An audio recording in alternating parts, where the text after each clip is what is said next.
चलिए, और अब दिखाते हैं आपको प्रधानमंत्री नरेंद्र मोदी के मन की बात।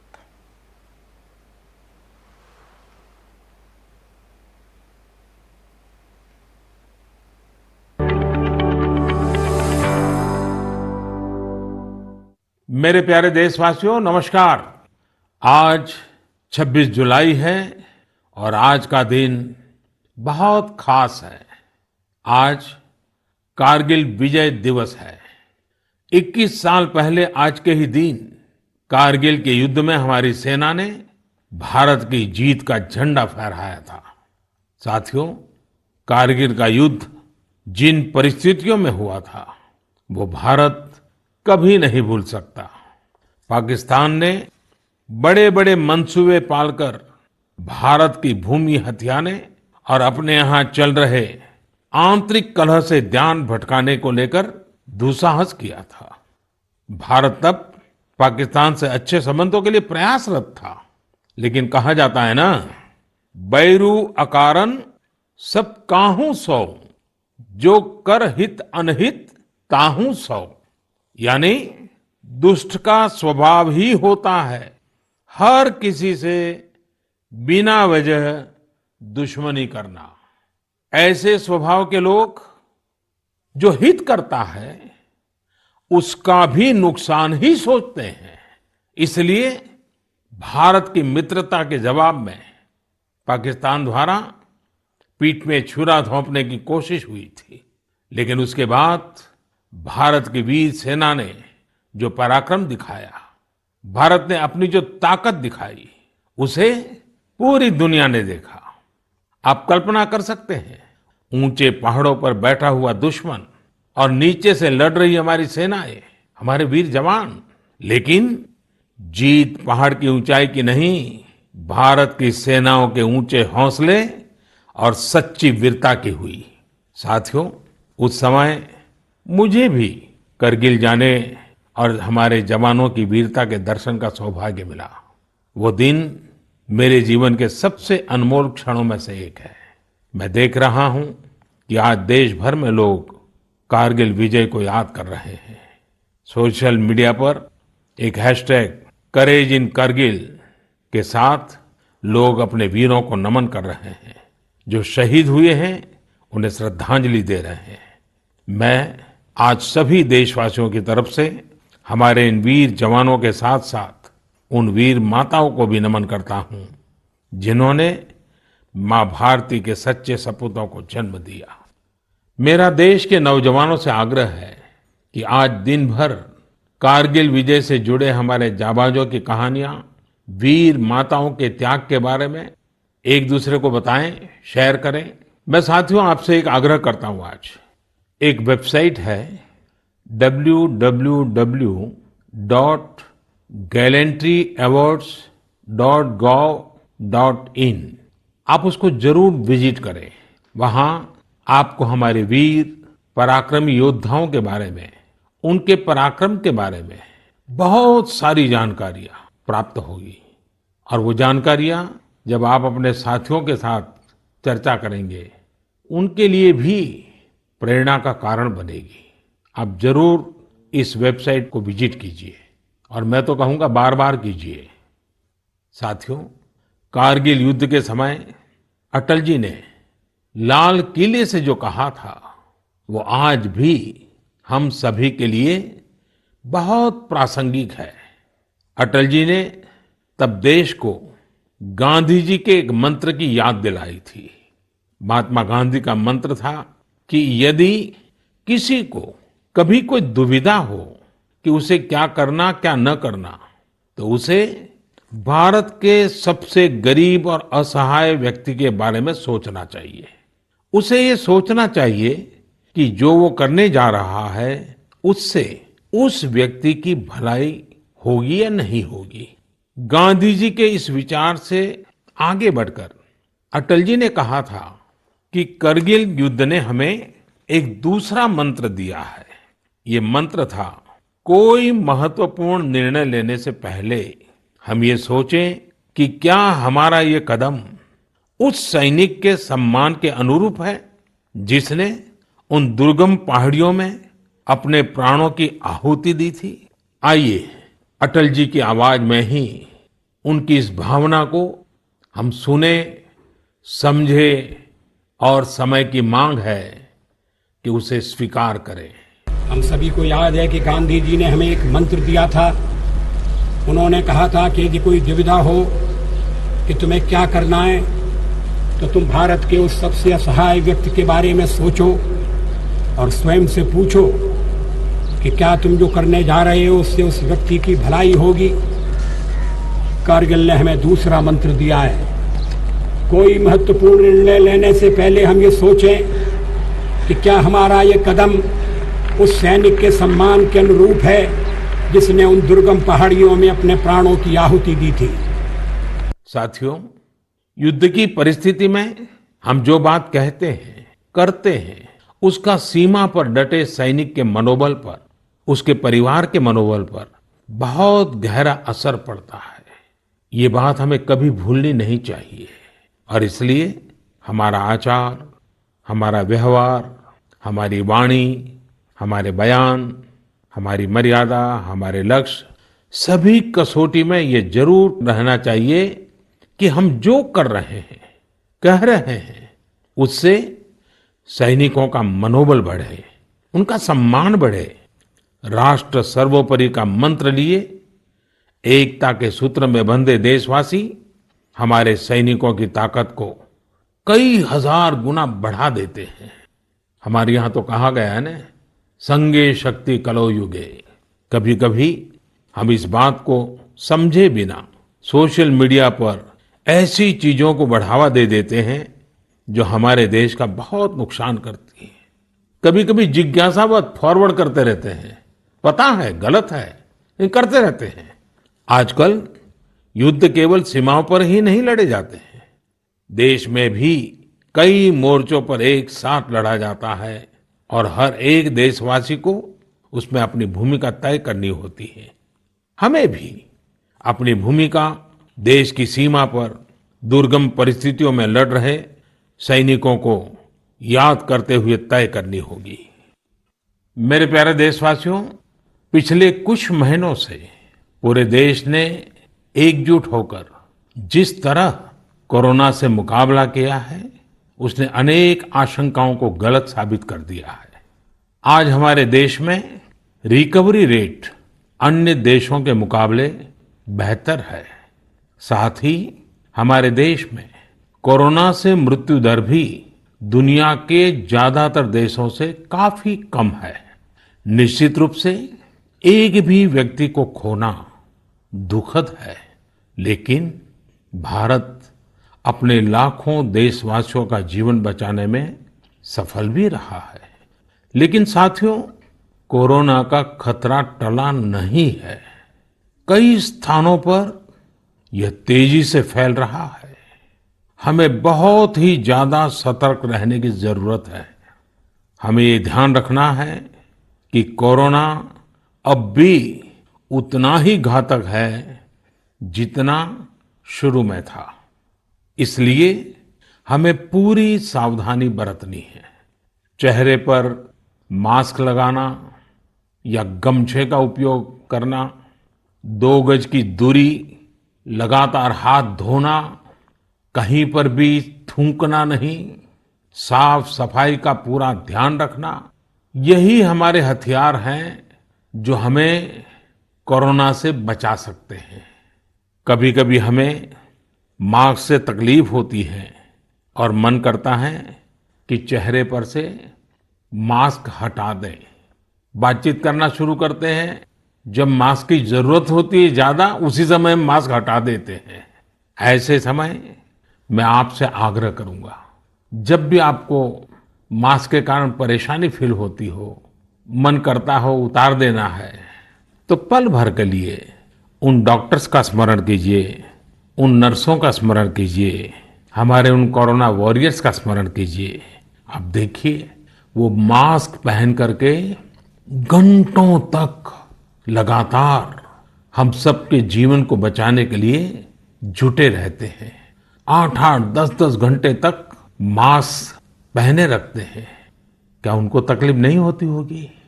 थोड़ा सा उनका स्मरण कीजिए, आपको भी लगेगा कि हमें एक नागरिक के नाते इसमें जरा भी कोताही न बरतनी है, न किसी को बरतने देनी है। एक तरफ हमें कोरोना के खिलाफ लड़ाई को पूरी सजगता और सतर्कता के साथ लड़ना है, तो दूसरी ओर कठोर मेहनत से व्यवसाय, नौकरी, पढ़ाई, जो भी कर्तव्य हम निभाते हैं उसमें गति लानी है, उसको भी नई ऊंचाई पर ले जाना है। साथियों, कोरोना काल में तो हमारे ग्रामीण क्षेत्रों ने पूरे देश को दिशा दिखाई है। गांवों से स्थानीय नागरिकों के, ग्राम पंचायतों के अनेक अच्छे प्रयास लगातार सामने आ रहे हैं। जम्मू में एक गांव त्रेवा ग्राम पंचायत है। वहां की सरपंच हैं बलबीर कौर जी। मुझे बताया गया कि बलबीर कौर जी ने अपनी पंचायत में 30 बेड का एक क्वारंटाइन सेंटर बनवाया, पंचायत आने वाले रास्तों पर पानी की व्यवस्था की, लोगों को हाथ धोने में कोई दिक्कत ना हो इसका इंतजाम करवाया। इतना ही नहीं, ये बलबीर कौर जी खुद अपने कंधे पर स्प्रे पंप टांग कर वॉलंटियर्स के साथ मिलकर पूरी पंचायत में, आसपास के क्षेत्र में सैनिटाइजेशन का काम भी करती हैं। ऐसी ही एक और कश्मीरी महिला सरपंच है गांदरबल के चौंटलीवार की जैतूना बेगम। जैतूना बेगम जी ने तय किया कि उनकी पंचायत कोरोना के खिलाफ जंग लड़ेगी और कमाई के लिए अवसर भी पैदा करेगी।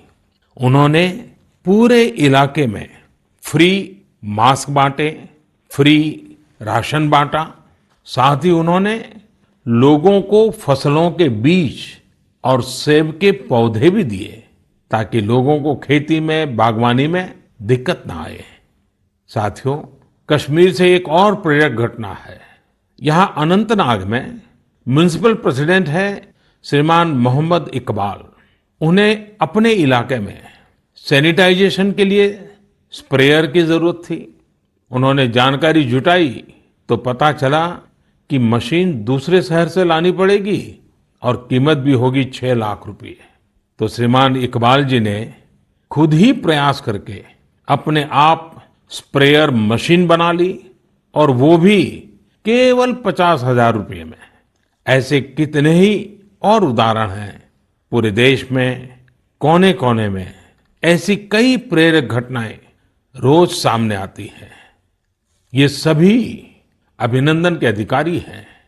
चुनौती आई, लेकिन लोगों ने उतनी ही ताकत से उसका सामना भी किया। मेरे प्यारे देशवासियों, सही अप्रोच से, सकारात्मक अप्रोच से हमेशा आपदा को अवसर में, विपत्ति को विकास में बदलने में बहुत मदद मिलती है। अभी हम कोरोना के समय भी देख रहे हैं कि कैसे हमारे देश के युवाओं, महिलाओं ने अपने टैलेंट और स्किल के दम पर कुछ नए प्रयोग शुरू किए हैं। बिहार में कई वुमेन सेल्फ हेल्प ग्रुप्स ने मधुबनी पेंटिंग वाले मास्क बनाना शुरू किया है और देखते ही देखते ये खूब पॉपुलर हो गए। ये मधुबनी मास्क एक तरह से अपनी परंपरा का प्रचार तो करते ही हैं, लोगों को स्वास्थ्य के साथ रोजगारी भी दे रहे हैं। आप जानते ही हैं, नॉर्थ ईस्ट में बैम्बू यानी बांस कितनी बड़ी मात्रा में होता है। अब इसी बांस से त्रिपुरा, मणिपुर, असम के कारीगरों ने हाई क्वालिटी की पानी की बोतल और टिफिन बॉक्स बनाना शुरू किया है बाम्बू से। आप अगर इनकी क्वालिटी देखेंगे तो भरोसा नहीं होगा कि बांस की बोतलें भी इतनी शानदार हो सकती हैं और फिर ये बोतलें इको फ्रेंडली भी हैं। इन्हें जब बनाते हैं तो बांस को पहले नीम और दूसरे औषधीय पौधों के साथ उबाला जाता है। इससे इनमें औषधीय गुण भी आते हैं। छोटे छोटे स्थानीय प्रोडक्ट से कैसे बड़ी सफलता मिलती है, इसका एक उदाहरण झारखंड से भी मिलता है। झारखंड के बिशुनपुर में इन दिनों 30 से ज्यादा समूह मिलकर के लेमन ग्रास की खेती कर रहे हैं। लेमन ग्रास 4 महीनों में तैयार हो जाती है और उसका तेल बाजार में अच्छे दामों में बिकता है। इसकी आजकल काफी मांग भी है। मैं देश के 2 इलाकों के बारे में भी बात करना चाहता हूं। दोनों ही एक दूसरे से सैकड़ों किलोमीटर दूर है और अपने अपने तरीके से भारत को आत्मनिर्भर बनाने के लिए कुछ हटकर के काम कर रहे हैं। एक है लद्दाख और दूसरा है कच्छ। लेह और लद्दाख का नाम सामने आते ही खूबसूरत वादियां और ऊंचे ऊंचे पहाड़ों के दृश्य हमारे सामने आ जाते हैं। ताजी हवा के झोंके महसूस होने लगते हैं। वहीं कच्छ का जिक्र होते ही रेगिस्तान, दूर दूर तक रेगिस्तान, कहीं पेड़ पौधा भी नजर ना आए, ये सब हमारे सामने आ जाता है। लद्दाख में एक विशिष्ट फल होता है जिसका नाम चूली या एप्रिकॉट यानी खुबानी है। ये फसल इस क्षेत्र की इकोनॉमी को बदलने की क्षमता रखती है, परंतु अफसोस की बात यह है कि सप्लाई चेन, मौसम की मार जैसी अनेक चुनौतियों से ये जूझता रहता है। इसकी कम से कम बर्बादी हो, इसके लिए आजकल एक नए इनोवेशन का इस्तेमाल शुरू हुआ है। एक ड्यूअल सिस्टम है जिसका नाम है solar apricot dryer and space heater. ये खुबानी और दूसरे अन्य फलों एवं सब्जियों को जरूरत के अनुसार सूखा सकता है, और वो भी हाइजीनिक तरीके से। पहले जब खुबानी को खेतों के पास सुखाते थे तो इससे बर्बादी तो होती ही थी, साथ ही धूल और बारिश के पानी की वजह से फलों की क्वालिटी भी प्रभावित होती थी। दूसरी ओर आजकल कच्छ में किसान ड्रैगन फ्रूट्स की खेती के लिए सराहनीय प्रयास कर रहे हैं। बहुत से लोग जब सुनते हैं तो उन्हें आश्चर्य होता है, कच्छ और ड्रैगन फ्रूट्स, लेकिन वहां आज कई किसान इस कार्य में जुटे हैं। फल की गुणवत्ता और कम जमीन में ज्यादा उत्पाद को लेकर काफी इनोवेशन किए जा रहे हैं। मुझे बताया गया है कि ड्रैगन फ्रूट्स की लोकप्रियता लगातार बढ़ रही है, विशेषकर नाश्ते में इस्तेमाल काफी बढ़ा है। कच्छ के किसानों का संकल्प है कि देश को ड्रैगन फ्रूट्स का आयात न करना पड़े। यही तो आत्मनिर्भरता की बात है। साथियों, जब हम कुछ नया करने का सोचते हैं, इनोवेटिव सोचते हैं, तो ऐसे काम भी संभव हो जाते हैं जिनकी आम तौर पर कोई कल्पना नहीं करता। जैसे कि बिहार के कुछ युवाओं को ही लीजिए। पहले सामान्य नौकरी करते थे। एक दिन उन्होंने तय किया कि वो मोती यानी पल्स की खेती करेंगे। उनके क्षेत्र में लोगों को इस बारे में बहुत पता नहीं था, लेकिन इन लोगों ने पहले सारी जानकारी जुटाई, जयपुर और भुवनेश्वर जाकर ट्रेनिंग ली और अपने गांव में ही मोती की खेती शुरू कर दी। आज ये स्वयं तो इससे काफी कमाई कर ही रहे हैं। उन्होंने मुजफ्फरपुर, बेगूसराय और पटना में अन्य राज्यों से लौटे प्रवासी मजदूरों को इसकी ट्रेनिंग देनी भी शुरू कर दी है। कितने ही लोगों के लिए इससे आत्मनिर्भरता के रास्ते खुल गए हैं। साथियों, अभी कुछ दिन बाद रक्षाबंधन का पावन पर्व आ रहा है।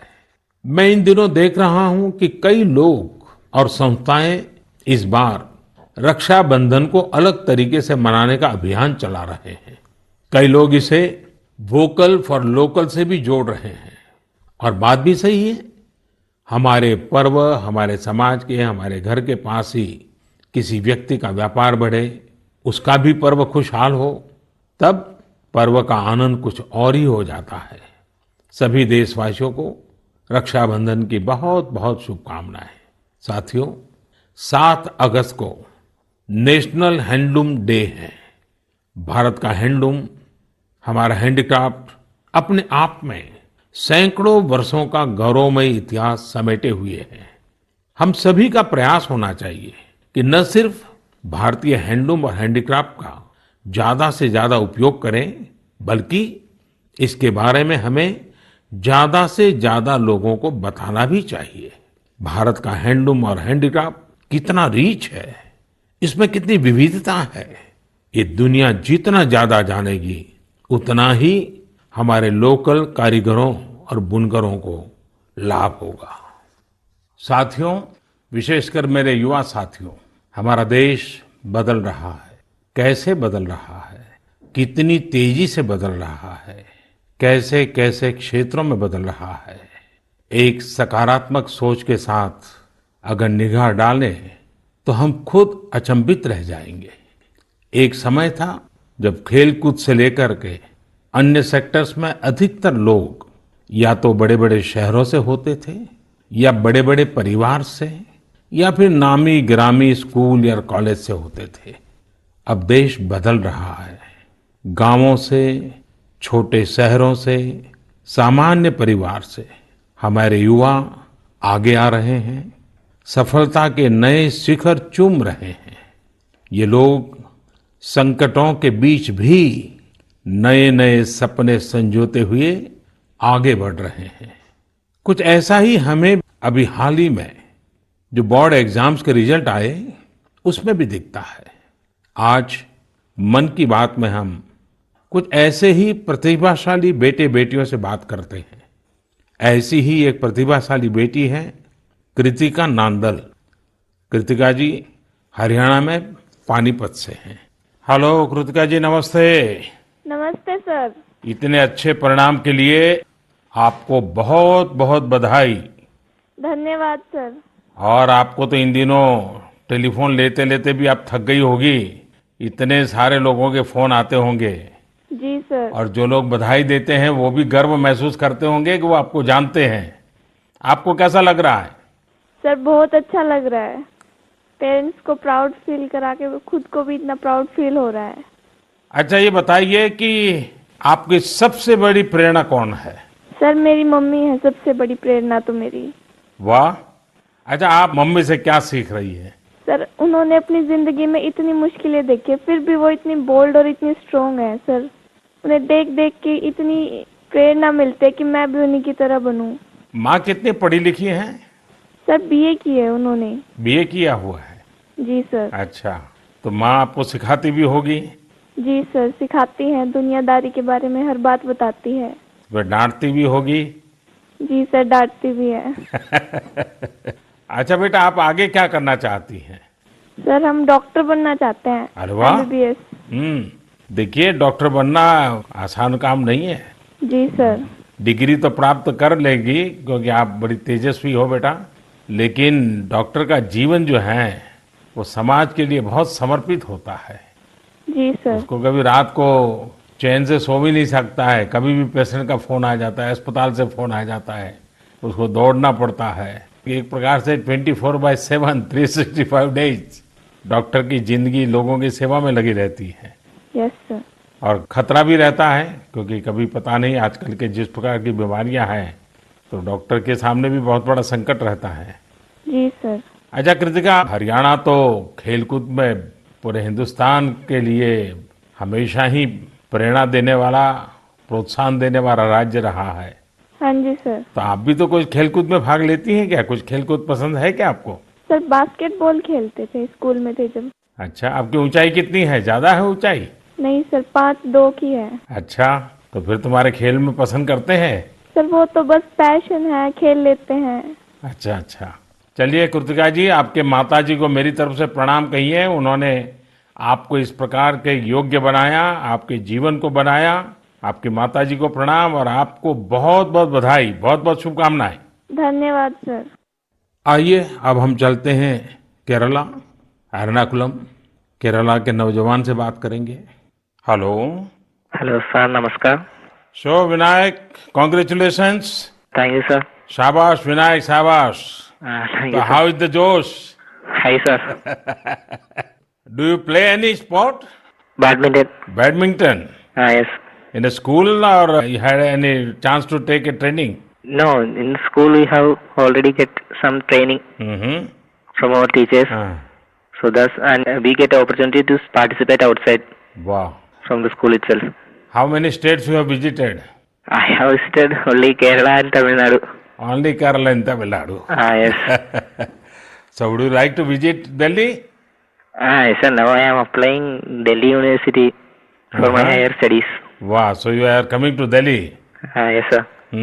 Tell me, do you have any message for fellow students who will give board exams in future? Hard work and proper time utilization. So it's a perfect time management. Yes, sir. So Vinayak, I would like to know your hobbies. First of all, badminton, Mm-hmm. and then reading. Mm-hmm. So are you active on social media? No, we are not allowed to use any electronic items or gadgets in the school. So you are lucky. Yes, sir. Well, Vinayak, congratulations again and wish you all the best. Thank you, sir.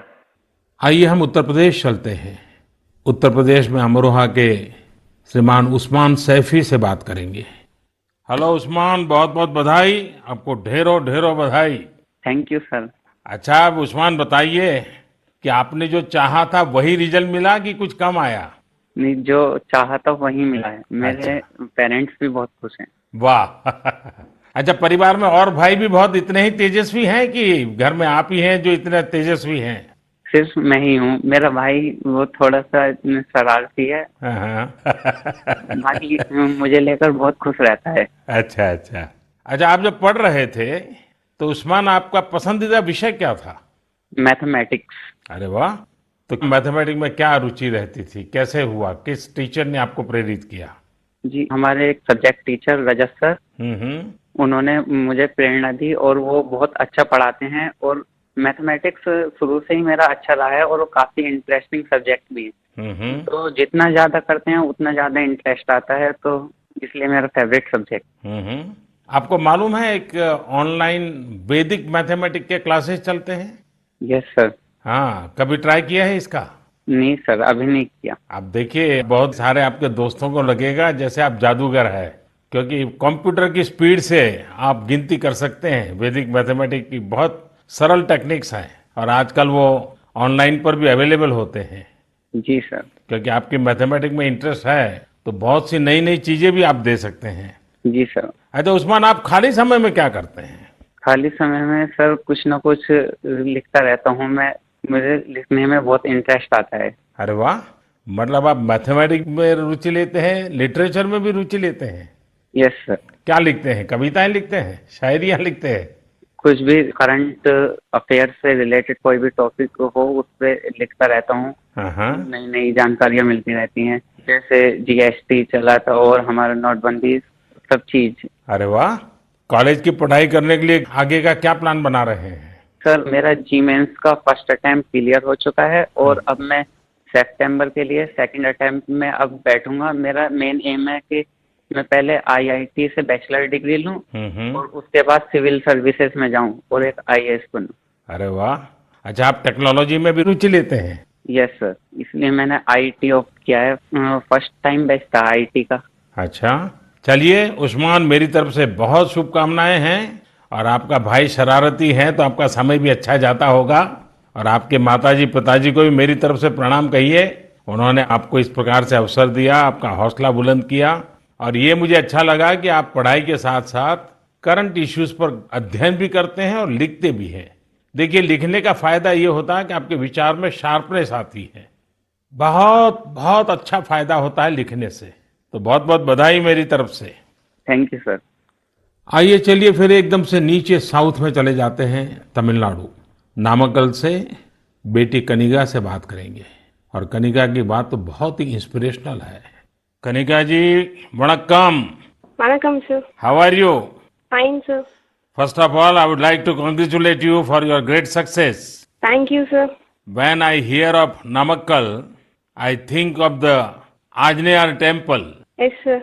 Now I will also remember my interaction with you. Yes, sir. So, congratulations again. Thank you, sir. You would have worked very hard for exams. How was your experience while preparing? I was working hard from the start, so I didn't expect this result, but I have written well, so I will get a good result. What were your expectation? 485 or 486, like that I thought, sir. And now? 490. So, what is the reaction of your family members and your teachers?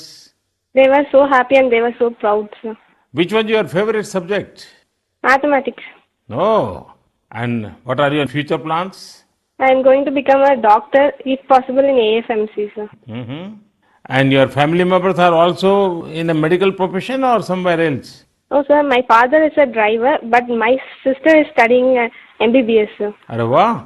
So first of all, I will do the pranam to your father, who is taking lot of care of your sister and yourself. It's a great service he is doing, Yes, sir. and it's an inspiration for all.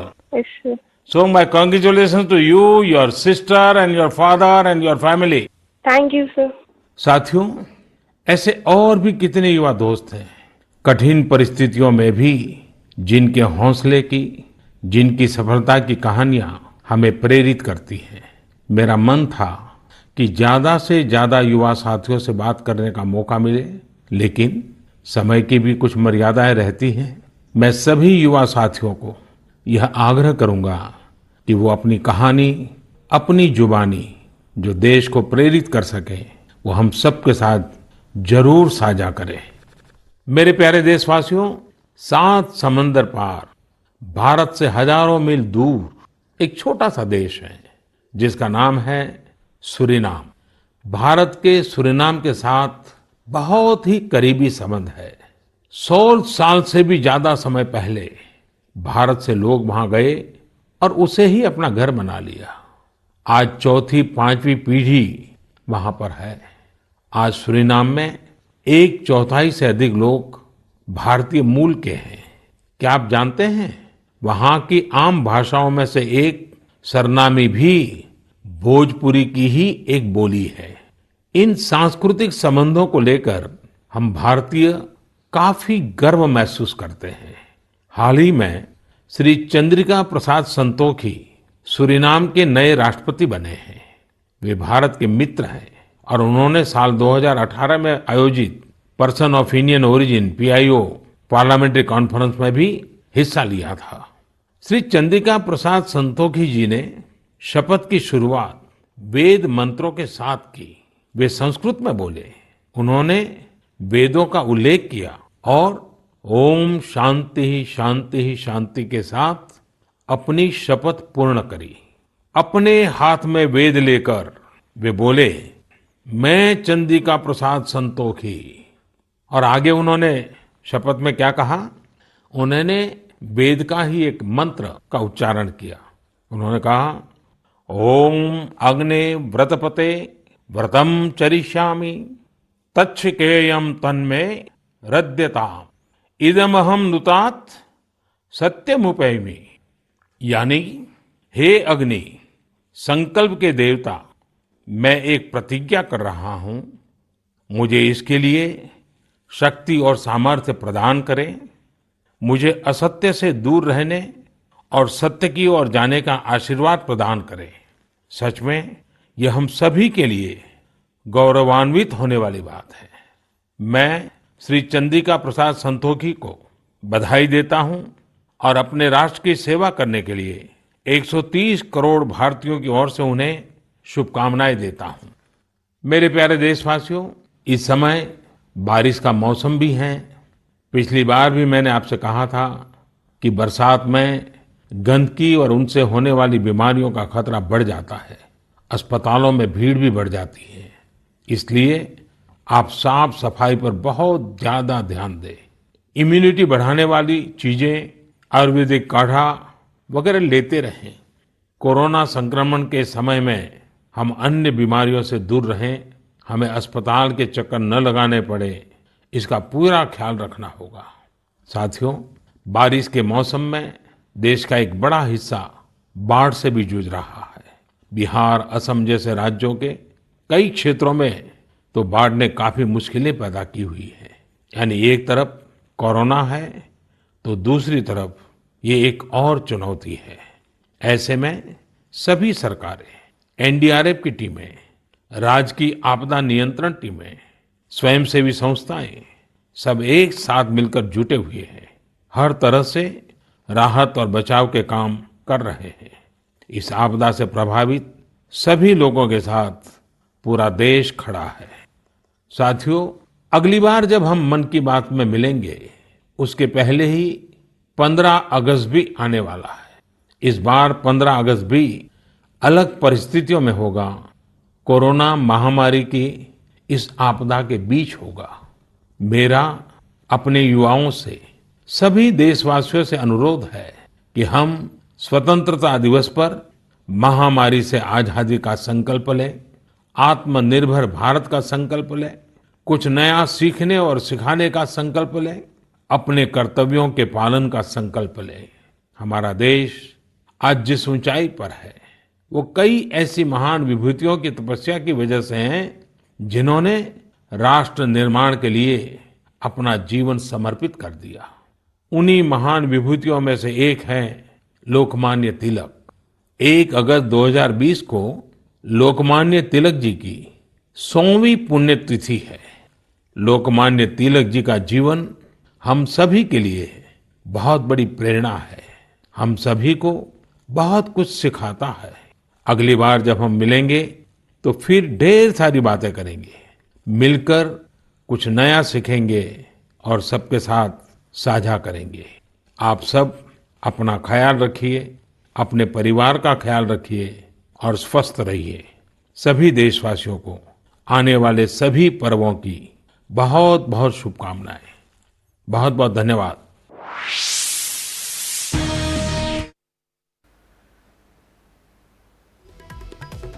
मन की बात प्रधानमंत्री नरेंद्र मोदी के, और मन की बात के जरिए क्या कुछ कहा उन्होंने। सबसे पहले करगिल विजय दिवस की बात की, कहा पूरा देश आज शहीदों को याद कर रहा है, और साथ ही ये भी कहा आजकल युद्ध केवल सीमाओं पर नहीं लड़े जाते। कोरोना के खिलाफ पूरे देश ने एकजुटता दिखाई, लेकिन कोरोना का खतरा अभी टला नहीं है। उन्होंने करगिल विजय दिवस की बात करते करते कोरोना तक आए और देशवासियों से अपील की कि तमाम गाइडलाइंस को फॉलो करते रहें। फिलहाल इतना ही, दीजिए इजाजत, नमस्कार।